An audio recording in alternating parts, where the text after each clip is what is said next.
ഒറ്റ മഴയത്ത് തലസ്ഥാനത്തെ കിഴക്കേക്കോട്ടയും പ്രധാന നഗര കേന്ദ്രങ്ങളെല്ലാം ചെളിവെള്ളത്തിൽ അല്ലെങ്കിൽ അഴുക്കുചാലിൽ മുങ്ങിയപ്പോൾ നിങ്ങളെല്ലാം കരുതി ഇത് മേയറുടെ അല്ലെങ്കിൽ കോർപ്പറേഷന്റെ ഭരണത്തിന്റെ വീഴ്ചയെന്നാണ് എന്നല്ലേ? നിങ്ങളാണ് മണ്ടന്മാർ.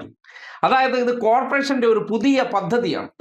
തലസ്ഥാന നഗരത്തിൽ താമര കൃഷി ആരംഭിക്കാൻ തീരുമാനിച്ചു. താമര കൃഷി നടത്തണമെങ്കിൽ എന്ത് വേണം? കൊണ്ടുവന്ന് റോഡിൽ നടാൻ പറ്റൂലല്ലോ. താമരയ്ക്ക് വേണ്ടത് എന്താണ്? അതിന് നല്ല ചെളിയും നല്ല അഴുക്കുചാലും ഉള്ളിടത്ത് മാത്രമേ ഈ സാധനം ഇങ്ങനെ മൊട്ടിട്ട് വരത്തുള്ളൂ.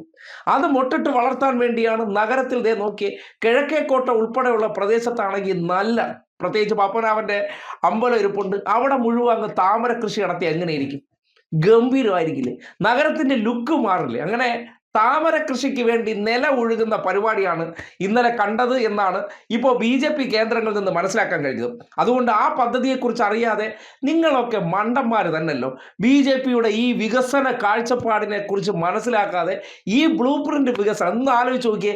ഇനി തലസ്ഥാന നഗരത്തിൽ കിഴക്കേക്കോട്ടയിലേക്ക് ചെല്ലുമ്പോൾ താമര ഇങ്ങനെ വിടർന്നു നിൽക്കുന്ന കാഴ്ച എത്ര മനോഹരമായിരിക്കും.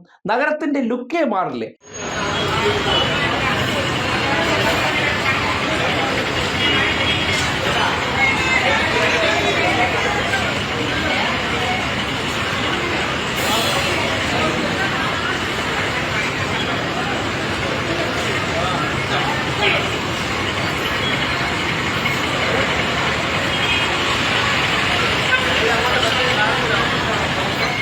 ആ ലുക്ക് മാറ്റാൻ വേണ്ടിയാണ് ഇതുപോലെയൊക്കെ വെള്ളക്കെട്ടൊക്കെ ഉണ്ടാക്കിയത്. അത് കണ്ടപ്പോഴത്തേക്ക് നിങ്ങൾ വിചാരിച്ചത് ഇത് ഞങ്ങളുടെ കഴിവ് കേടാണെന്ന്.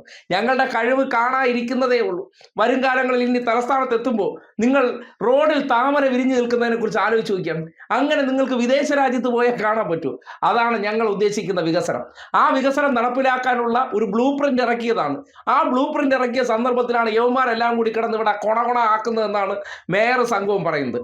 ഒന്നും ആയിട്ടില്ല. ഈ മഴക്കാലം കഴിയുമ്പോൾ നിങ്ങൾ നോക്കിയോ, ഞങ്ങളിപ്പോൾ വിത്ത് ഇറക്കാൻ പോവുകയാണ്. 2 ദിവസത്തിനകത്ത്, അതായത് നാളെ തന്നെ പറ്റുമെങ്കിൽ വിത്ത് അവിടെ ഇറക്കി, വിത്ത് ഇട്ടതിന് ശേഷം ഇതിനെ മുളപ്പിച്ചെടുത്ത് അവിടെ ഞങ്ങൾ മുഴുവൻ ഒരു താമര കാടുണ്ടാക്കും. എന്തിനിവിടെ കിഴക്കേക്കോട്ട ബസ് സ്റ്റാൻഡ്, അവിടെ എല്ലാം നിങ്ങൾ ഇങ്ങനെ വരുമ്പോൾ താമരകളിൽ മൂടി നിൽക്കുന്ന ഒരു നഗരം, അതിനു വേണ്ടിയുള്ള പദ്ധതി ആരംഭിച്ചതാണ്.